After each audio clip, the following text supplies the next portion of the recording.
In today's video, I'm going to teach you how to cancel a Mailerlite account.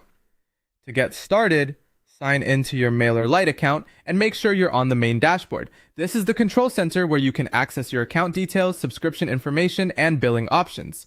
If you manage more than one workspace or account, take a quick moment to confirm that you're logged into the correct one before making any changes. Once you're in, head over to Account Settings. This is where Mailerlite stores the main administrative options for your account, including plan details and payment settings. Inside Account Settings, look for the section called Plan and Billing and open it. This area shows the subscription level you're currently on and gives you the option to make changes to it. Next, click Upgrade or Downgrade.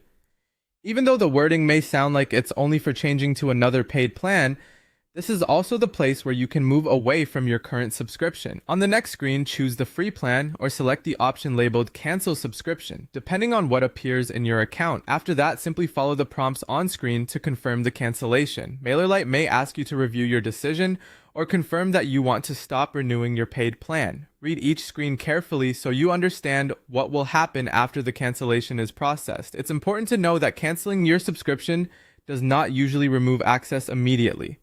Your paid plan will remain active until the end of your current billing period. That means you can continue using the features included in your paid plan until that billing cycle expires. Once that period ends, your account will automatically switch to the free plan. At that point, you won't be billed again for the paid subscription.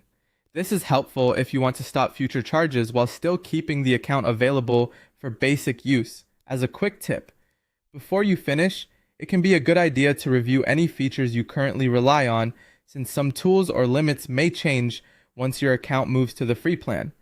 That way there are no surprises after the downgrade takes effect.